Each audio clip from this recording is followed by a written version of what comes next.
নমস্কার। আজকে আমরা পরিমিতির একটি গুরুত্বপূর্ণ টপিক, ত্রিভুজ রিলেটেড যে ধরনের কোশ্চেনগুলো আসে, সেই কোশ্চেনগুলো করতে গেলে আমাদের যেটা বেসিক জানা দরকার, সেই বিষয়গুলো নিয়ে আজকে আলোচনা হবে। পরিমিতির মধ্যে থেকে যে সমস্ত ম্যাথসগুলো আসে, সেগুলোর মধ্যে যেমন আমরা পাবো সার্কেল ইম্পর্টেন্ট হিসাবে, ট্রায়াঙ্গেল অর্থাৎ ত্রিভুজ এবং রেক্ট্যাঙ্গেল আয়তক্ষেত্র, এছাড়াও রম্বস বা ট্রাপিজিয়ামের অঙ্ক থেকে থাকে। তবে আমরা আজকে যেটা ত্রিভুজ রিলেটেড যে বিষয়গুলো জানবো, এটা না জানলে, একটা বেসিক নলেজ যদি আমাদের না থাকে, আমরা কিন্তু কোনো পরীক্ষাতে ত্রিভুজের অঙ্কগুলো কমপ্লিট করতে পারবো না। তো আজকে শুরু করছি ত্রিভুজ রিলেটেড যে বিষয়গুলো আমাদের জানা দরকার সেই বিষয়গুলো নিয়ে। প্রথমত আমাদের জানতে হবে ত্রিভুজ কি আসলে। সিম্পল জিনিস, আমরা আগে পড়েছি, ছোটবেলায় ক্লাস 6-এ পড়েছি। ত্রিভুজ হলো এমন একটা বহুভুজ যার তিনটি বাহু থাকবে এবং তিনটি কোণ থাকবে, তিনটি শীর্ষবিন্দু থাকবে। এটা মনে রাখতে হবে। জাস্ট তিনটি বাহু না হলে ত্রিভুজ হবে না। তিনটি বাহু থাকতে হবে, তিনটি কোণ থাকবে এবং তিনটে শীর্ষবিন্দু থাকবে। আমি একটা ছবি এখানে আঁকি। এটার তিনটি বাহু আছে, 1 2 3।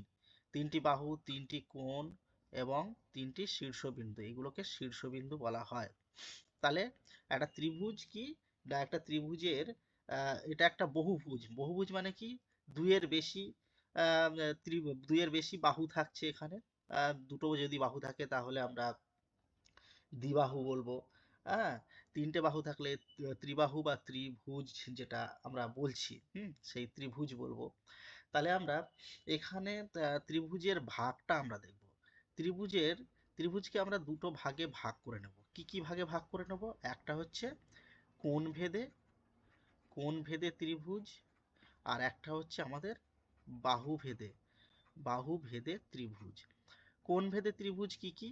কোণ ভেদে ত্রিভুজ আমরা মেনলি সমবাহু সূক্ষ্মকোণী ত্রিভুজ, স্থূলকোণী ত্রিভুজ এবং সমকোণী, এই তিনটি ত্রিভুজ জানি। তাহলে আমরা প্রথমে সূক্ষ্মকোণী ত্রিভুজ বলবো। সূক্ষ্মকোণী ত্রিভুজ, সূক্ষ্মকোণী ত্রিভুজ, এটার ইংরেজি টার্মটাও আমাদের জেনে রাখতে হবে। সূক্ষ্মকোণী ত্রিভুজকে আমরা বলবো অ্যাকিউট অ্যাঙ্গেল ট্রায়াঙ্গেল। কি বলবো? Acute angle, acute angle, acute angle triangle. তাহলে সূক্ষ্মকোণী ত্রিভুজটা কি? যে ত্রিভুজের প্রতিটি কোণের মান 90 ডিগ্রি থেকে যেটা ছোট বা কম, সেটাকে আমরা কি বলবো? সূক্ষ্মকোণী ত্রিভুজ। মানে প্রতিটি কোণের মান 90 ডিগ্রি থেকে ছোট, সেটাকে আমরা সূক্ষ্মকোণী। এটা যদি ধরা হয় এটা 90 ডিগ্রি থেকে ছোট, এটাও 90 ডিগ্রি থেকে ছোট, এই কোণটাও 90 ডিগ্রি থেকে ছোট, এটাকে আমরা সূক্ষ্মকোণী ত্রিভুজ বলছি। তাহলে সূক্ষ্মকোণী ত্রিভুজ বা অ্যাকিউট অ্যাঙ্গেল ট্রায়াঙ্গেল কোনটাকে বলবো? যে ত্রিভুজের প্রতিটি কোণের মান 90 ডিগ্রি থেকে ছোট বা 90 ডিগ্রি থেকে কম, সেটাকে আমরা বলবো সূক্ষ্মকোণী ত্রিভুজ। এরপরে 2 নম্বরে আমরা আসছি স্থূলকোণী ত্রিভুজ। স্থূলকোণী ত্রিভুজ, ইংরেজি টার্মটা জেনে রাখতে হবে। যদি এমন কোনো এক্সাম হয় যেখানে ইংলিশ ভার্সন ছাড়া কোনো উপায় নেই, সেক্ষেত্রে আমাদের ইংরেজি টার্মটা একটু জেনে রাখতে হবে। ওবেস ট্রায়াঙ্গেল বা ওবেসি ট্রায়াঙ্গেল, ওবেস ট্রায়াঙ্গেল। স্থূলকোণী ত্রিভুজ, স্থূলকোণী ত্রিভুজ কি? যে ত্রিভুজের একটি কোণের মান 90 ডিগ্রির থেকে বড়। আমি 90 ডিগ্রির থেকে বড় একটা কোণ আঁকছি, এটা 90 ডিগ্রির থেকে বড়, 90 ডিগ্রি থেকে বড়, একে আমরা কি বলবো? স্থূলকোণী ত্রিভুজ বা ওবেস ট্রায়াঙ্গেল। আর একটা যে কোণভেদে যে ত্রিভুজ আছে, সেটা হচ্ছে আমাদের সবচেয়ে সচরাচর যেটা, সেটা হচ্ছে সমকোণী ত্রিভুজ। 3 নম্বর যেটা আছে, সমকোণী ত্রিভুজ। এই সমকোণী ত্রিভুজকে আমরা কি বলবো? না, right angle triangle, right angle triangle বা সমকোণী ত্রিভুজ। সমকোণী ত্রিভুজের কি কাকে বলছি? যে ত্রিভুজের একটি কোণের মান সমকোণ, একটি কোণের মান সমকোণ অর্থাৎ একটি কোণের মান হবে 90 ডিগ্রি। যে ত্রিভুজের একটি কোণের মান হবে 90 ডিগ্রি, তাহলে এই কোণটার এই যে কোণটা আমি যদি এটাকে এ বি সি হিসাবে মনে করি, কোণ বি বা আমরা যেটা কোণ হয় সেটাকে মিডিলে রাখি, কোণ এ বি সি এর মান 90°, তাই এটি সমকোণী ত্রিভুজ। তাহলে আমরা কোণভেদে ত্রিভুজ কি জানলাম? কোণভেদে ত্রিভুজ আমরা তিন প্রকারের মনে করেছি। এখানে হচ্ছে সূক্ষ্মকোণী ত্রিভুজ, সূক্ষ্মকোণী ত্রিভুজটাকে ইংরেজিতে বলা হয় অ্যাকিউট অ্যাঙ্গেল ট্রায়াঙ্গেল। যে কোণের মান যে ত্রিভুজের প্রতিটি কোণের মান 90° থেকে কম তাকে সূক্ষ্মকোণী ত্রিভুজ বলে। 2 নম্বর কি জেনেছি? স্থূলকোণী ত্রিভুজ, ওবেস ট্রায়াঙ্গেল, যে ত্রিভুজের একটি কোণের মান 90° থেকে বড়, যে ত্রিভুজের একটি কোণের মান 90° থেকে বড় তাকে স্থূলকোণী ত্রিভুজ বলছি। এরপরে আমরা যেটা 3 নম্বরে জেনেছিলাম সেটা হচ্ছে সমকোণী ত্রিভুজ, যেটাকে ইংরেজিতে আমরা বলছি রাইট অ্যাঙ্গেল ট্রায়াঙ্গেল। এই রাইট অ্যাঙ্গেল ট্রায়াঙ্গেলটা কি না, যে ত্রিভুজের একটি কোণ 90°, তাকে আমরা বলছি সমকোণী ত্রিভুজ বা রাইট অ্যাঙ্গেল ট্রায়াঙ্গেল। এবারে আমরা নেক্সট পেজে যাচ্ছি 2 নম্বরে, সেটা হচ্ছে বাহুভেদে যে ত্রিভুজগুলো হয় সেই বাহুভেদে ত্রিভুজগুলো কি কি এবং তার যে বিশেষত্ব আছে সেগুলো একটু জানি। বাহুভেদে ত্রিভুজ, বাহুভেদে ত্রিভুজ প্রথম আমরা দেখব সমবাহু ত্রিভুজ। এর ইংলিশ টার্মটা আমাদের জেনে রাখতে হবে, ইকুইল্যাটারাল ট্রায়াঙ্গেল।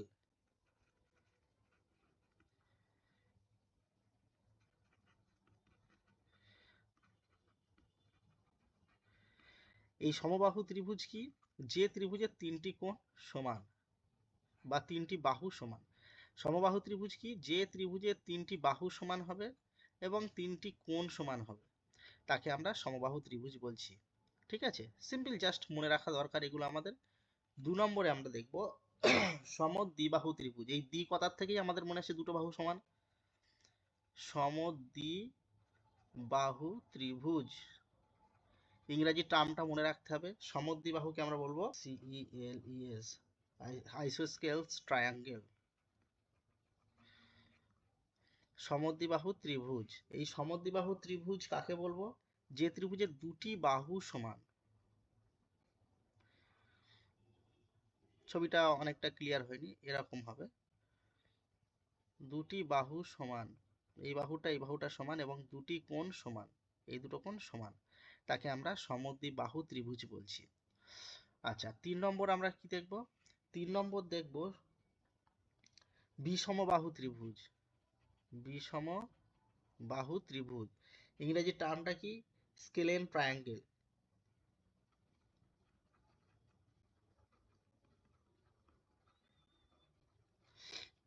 বিষমবাহু ত্রিভুজ যার তিনটি বাহুই অসমান,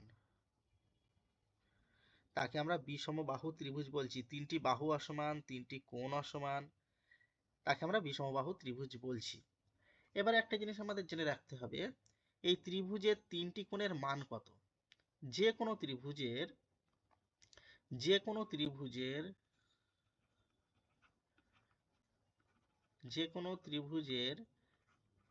তিনটি কোণের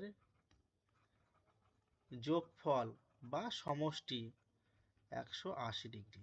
180° হবেই, 180° বা 2 সমকোণ, এটা মাথায় রাখতে হবে। ঠিক আছে, এবারে আরেকটা জিনিস আমাদের যেটা জেনে রাখার বিষয়, যেগুলোর থেকে কোশ্চেন আসে, কোনো একটা ত্রিভুজের, ধরা যাক এটা একটা এবিসি একটা ত্রিভুজ,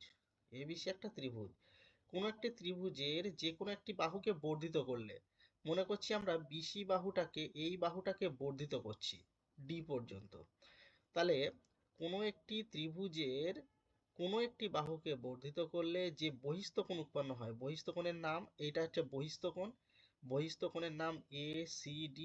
যে বহিস্থ কোণ উৎপন্ন হয় সেটার মানটা কত হবে? এই বহিস্থ কোণটার মাপটা কত হবে, পরিমাণটা কত হবে না, বিপরীত যে অন্তস্থ কোণ আছে এর বিপরীত অন্তস্থ কোণ হচ্ছে কোণ A এবং কোণ B, তাহলে কোণ A এবং কোণ B এর যোগফলের সমান। তাহলে কোণ A প্লাস কোণ B এদের সমষ্টির সমান হবে এই বহিস্থ কোণটা। মনে রাখা গেল?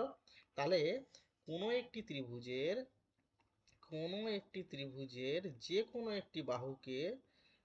একটি বাহুকে বর্ধিত করলে বহিস্থ কোণ যেটা উৎপন্ন হবে সেটা কি হবে না বিপরীত অন্তস্থ মানে ভিতরের অন্তস্থ কোণের সমষ্টি বা যোগফলের সমান হবে। এটা মনে রাখতে হবে, ঠিক আছে? এই জিনিসটা আমাদের মনে রাখতে হবে। আর কি মনে রাখতে হবে? আমাদের যার মধ্যে থেকে কোশ্চেন আসে সেই জিনিসগুলো আমি জাস্ট বলে দিচ্ছি। কোনো একটি ত্রিভুজ, আমি ABC একটা ত্রিভুজ লিখছি, ABC। কোনো একটি ত্রিভুজের যদি আমরা প্রতিটি বাহুকে বর্ধিত করি, ধরা যাক এই বাহুটাকে বর্ধিত করছি, এই বাহুটাকে বর্ধিত করছি এবং এই বাহুটাকে বর্ধিত করছি, তাহলে কি হবে? এটা একটা বহিস্থ কোণ উৎপন্ন হলো, এটা একটা বহিস্থ কোণ উৎপন্ন হলো এবং এটা একটা বহিস্থ কোণ উৎপন্ন হলো। তাহলে এই যে তিনটি বহিস্থ কোণ বা এই যে বহিস্থ কোণগুলো যেগুলো উৎপন্ন হলো তাদের মোট যোগফল হবে 360 ডিগ্রি। এটাও মনে রাখতে হবে। তাহলে কোনো একটি ত্রিভুজের বাহুগুলোকে বর্ধিত করলে যে কোণগুলো উৎপন্ন হবে তাদের সমষ্টি হবে 360 ডিগ্রি বা 4 সমকোণ। এগুলোর থেকে ম্যাথসের অঙ্কগুলো দেবে, সেইগুলো আমাদের একটু জানতে হবে। ম্যাথের অঙ্ক আসে ত্রিভুজ থেকে, সেই অঙ্কগুলো করতে গেলে কিন্তু এই আমাদের কোণের পরিমাপগুলো জানতে হবে। এই গেল কোণ সম্পর্কিত বিষয়। এবারে যেটা আমাদের জানতে হচ্ছে সেটা হচ্ছে পরিসীমা রিলেটেড বা পরিসীমা ক্ষেত্রফল। এবার আমরা ত্রিভুজের ক্ষেত্রফল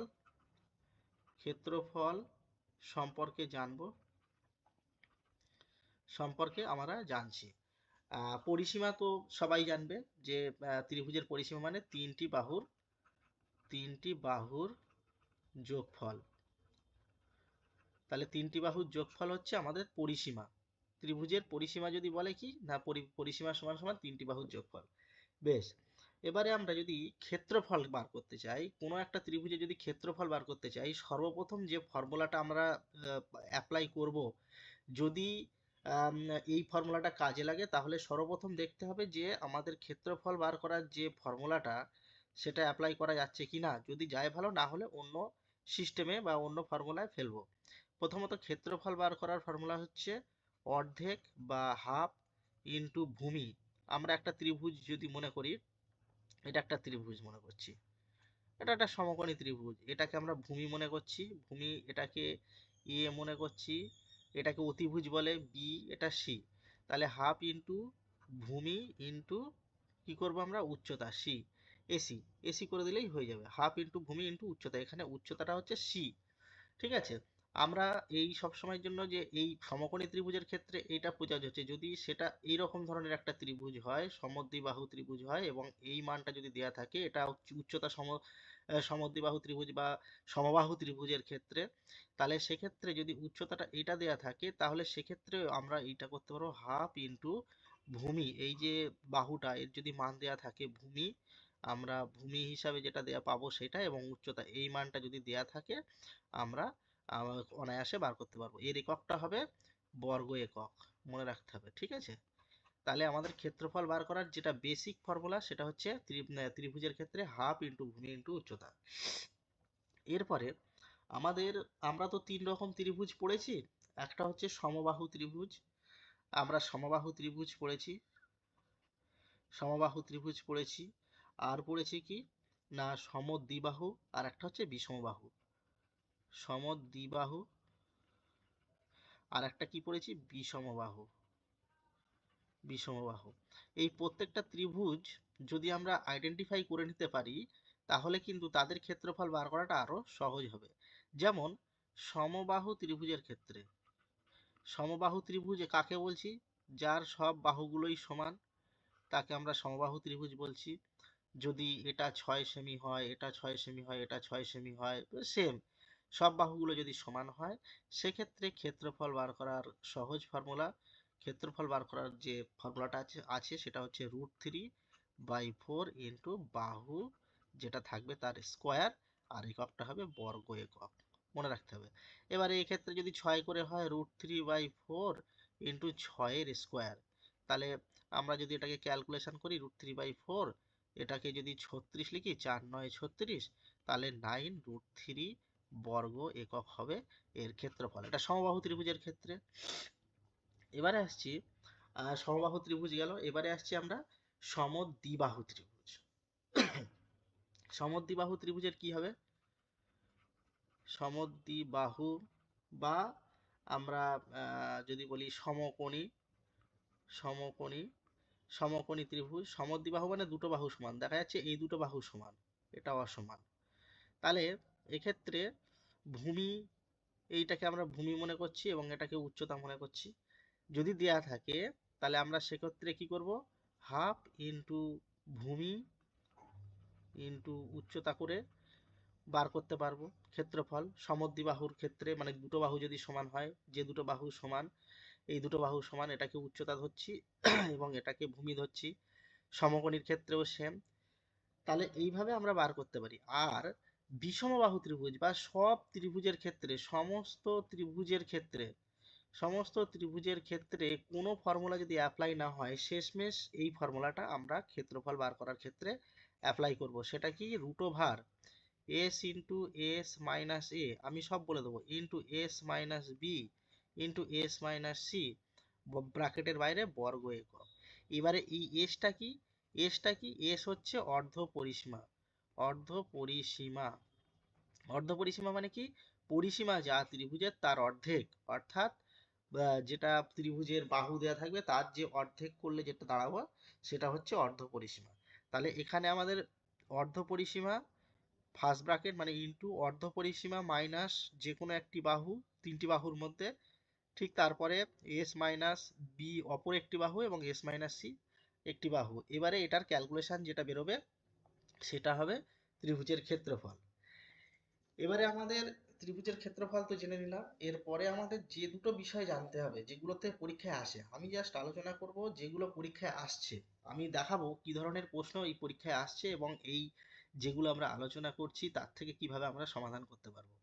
এবারে আরেকটা প্রশ্ন পরীক্ষাতে প্রায়ই আসে, যে ত্রিভুজের অন্তবৃত্তের ব্যাসার্ধ চায়। ঠিক আছে, একটা ত্রিভুজের অন্তবৃত্তের ব্যাসার্ধ, যে কোনো ত্রিভুজের ক্ষেত্রে অন্তবৃত্তের ব্যাসার্ধ বার করার ফর্মুলা কি? ফর্মুলাটা কি না, ত্রিভুজের ক্ষেত্রফল বাই অর্ধ পরিসীমা। কি না, ক্ষেত্রফল আমরা ক্ষেত্রফল তো বার করতে পারি, ক্ষেত্রফল বাই অর্ধ পরিসীমা। অর্ধ পরিসীমাকে আমরা কি দিয়ে চিহ্নিত করছিলাম? এস। করলে পরেই আমরা যে কোনো ত্রিভুজের অন্তবৃত্তের ব্যাসার্ধ বার করে দিতে পারবো। ঠিক একই রকম ভাবে যদি আমরা বলি সমবাহু ত্রিভুজের অন্তবৃত্তের ব্যাসার্ধ কত, সমবাহু ত্রিভুজের অন্তবৃত্তের ব্যাসার্ধ ঠিক আমরা একইভাবে যদি বার করি সমবাহু ত্রিভুজের ক্ষেত্রে, আমরা একটু টেস্ট করে নিই, সমবাহু ত্রিভুজের ক্ষেত্রে অন্তবৃত্তের ব্যাসার্ধ কত। সমবাহু ত্রিভুজের প্রত্যেকটি বাহু আমরা জানি সমান, অন্তবৃত্ত আঁকছি, অন্তবৃত্ত মানে ভিতরে বৃত্ত, ব্যাসার্ধ চেয়েছে মানে এইটুকু দৈর্ঘ্য কত চেয়েছে। বেশ, আমরা যদি মনে করি যে এই যে ত্রিভুজটা আঁকলাম এর প্রত্যেকটি বাহু এক্স করে, এটা এক্স, এটা এক্স, এটা এক্স, তিনটে বাহুই এক্স করে, তাহলে এর অন্তবৃত্তের ব্যাসার্ধটা কি করে বার করব? আমরা জানি যে ত্রিভুজের অন্তবৃত্তের ব্যাসার্ধর এই যে বেসিক ফর্মুলা, এটাতেই বার করা যাবে। ক্ষেত্রফল মানে কি?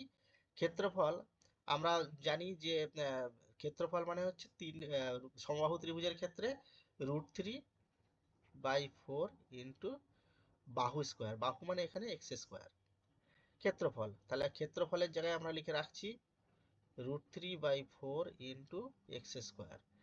আর এস অর্ধ পরিসীমা, আচ্ছা তিনটি বাহুর যোগফল কত? 3x, 3x এর 2 দিয়ে ভাগ করলে আমরা এখানে লিখে দিচ্ছি 3x/2 অর্ধ পরিসীমা। তাহলে √3/4 ইন্টু এক্স স্কোয়ার, এবারে এইটা বাই আছে, গুণ করে দিলাম বাই থাকলে গুণ করে দিলে নিচের ভগ্নাংশটা উল্টে যাবে, 2/3x। এবার এক্স একটা, এখানে এক্স দুটো ছিল, কেটে দিলাম, একটা পড়ে আছে উপরে এক্স, আর 2 দিয়ে 4-এর কাটলে 2, তাহলে আমার পড়ে থাকছে উপরে √3, নিচে 2 এবার এই 3টাকে আমরা কিভাবে লিখতে পারি? √3/2 ইন্টু 3 কে √3 ইন্টু √3 করতে পারি। √3 ইন্টু √3 করলে শুধু 3। এবার এই 3 কেটে দিলাম, পড়ে থাকছে কি? পড়ে থাকছে এখানে আরেকটা এক্স পড়ে আছে, সরি, √3 ইন্টু এক্স পড়ে আছে একটা, তাহলে এখানে √3 ইন্টু এক্স, তাহলে আমাদের পড়ে থাকছে x/2√3। তাহলে আমাদের এই যে যেটা মানটা বেরোলো x/2√3, এই x/2√3টা হচ্ছে কিন্তু সমবাহু ত্রিভুজের অন্তবৃত্তের ব্যাসার্ধ। তাহলে অন্তবৃত্তের ব্যাসার্ধের যে কোনো ত্রিভুজের ক্ষেত্রে অন্তবৃত্তের ব্যাসার্ধ বার করার ফর্মুলা হচ্ছে ত্রিভুজটির ক্ষেত্রফল বাই অর্ধ পরিসীমা, করে ক্যালকুলেশন করলে হয়ে যাবে। এখানে হয়তো এই রুটের কেসগুলো বুঝতে পারোনি, আমি যখন রুট মানে করণী নিরসন করব তখন সেটা আরো ভালোভাবে বুঝিয়ে দেব। ঠিক আছে, সমবাহু ত্রিভুজের বা যে কোনো ত্রিভুজের অন্তবৃত্তের ব্যাসার্ধ কিভাবে বার করতে হয় সেটা আমি দেখালাম। এবারে যে কোনো ত্রিভুজের কি বার করব, আমি একটা পেজ এখান থেকে নিচ্ছি। হ্যাঁ, যে কোনো ত্রিভুজের আমরা পরিবৃত্তের ব্যাসার্ধ বার করব। পরিবৃত্তের ব্যাসার্ধ পরিবৃত্তের ব্যাসার্ধ বার করতে গেলে আমাকে কি করতে হবে? যে কোনো ত্রিভুজের ক্ষেত্রে ত্রিভুজের তিনটি বাহুর গুণফল, ত্রিভুজের তিনটি বাহুর গুণফল, ত্রিভুজের তিনটি বাহুর গুণফল বাই 4 গুণ ত্রিভুজের ক্ষেত্রফল, 4 গুণ ত্রিভুজের ক্ষেত্রফল। এই ফর্মুলাগুলো যদি ঠোঁটস্থ করা যায় তাহলে কিন্তু ত্রিভুজ সংক্রান্ত যে কোনো অঙ্ক যদি পরীক্ষায় আসে তাহলে কিন্তু অনায়াসে করে দেওয়া যাবে। একটা জিনিস মনে রাখতে হবে যে শুধুমাত্র মানে চেষ্টা না করে বা না পড়াশুনো করে না প্র্যাকটিস করে পরীক্ষায় যাব, গিয়ে পুরো সবগুলোই করে দিয়ে আসতে পারবো সেটা কিন্তু সম্ভব নয়। দীর্ঘ প্রচেষ্টা এবং বারবার প্র্যাকটিস, ঘুমানোর সময় মনে করা, এইগুলো যদি আমরা করতে পারি তাহলেই সাকসেস হবে। তাহলে তো সবাই চাকরি পেয়ে যেত, সবাই যদি একটু চোখ বুলিয়ে নিত সবাই চাকরি পেয়ে যেত। মাথায় রাখতে হবে প্রত্যেকটা ফর্মুলা কিন্তু ঠোঁটের মধ্যে রাখতে হবে পরীক্ষার হলে। যদি সেটা করা যায় তাহলে কিন্তু খুব সময় মানে অল্প সময়ে আমরা অঙ্কগুলো করে উঠে আসতে পারবো, অনেক সহজ হবে। আমরা ম্যাথস ঠিকঠাক প্র্যাকটিস করব, আমরা জিকে পড়ব, আমরা জিআই করব, আমরা ইংলিশ করব, করলে পরেই কিন্তু সাকসেস আসবে। ঠিক আছে, আমার তাহলে আমরা আজকে যে বিষয়গুলো জানলাম, প্রথমত আমরা হয়তো আমার এই বোর্ডটা অতটা সুন্দর হয়নি, আমি মোটামুটি চেষ্টা করেছি ভালোভাবে লেখা, মাউস দিয়ে যতটা পারি সম্ভব করে দেখিয়েছি। আমরা আজকে যে বিষয়টা নলেজ অর্জন করলাম সেটা হচ্ছে ত্রিভুজ মূলত তিনটি ভাগে আমরা দেখেছি। মানে তার আগে দুটো কি বললাম যে ত্রিভুজ আমরা দুটো ভাগে ভাগ করছি, সেটা হচ্ছে একটা বাহুভেদে এবং একটা কোণভেদে, তাই তো? তাহলে বাহুভেদে এবং কোণভেদে যদি আমরা দেখি 1 নম্বর 2 নম্বর করে আমি যদি এগুলো দেখাতে পারি তাহলে খুব সুবিধা হবে। ত্রিভুজ বলবো বা অ্যাকিউট অ্যাঙ্গেল বলবো। আচ্ছা, স্থূলকোণী ত্রিভুজ কাকে বলবো? বাহু সমান, প্রত্যেকটি কোণের মান সমান। বিষমবাহু ত্রিভুজ, তিনটি বাহুই অসমান এবং তিনটি কোণের মান আলাদা। জাস্ট এইটুকু জেনে রাখছি। আর কি জেনেছি আমরা?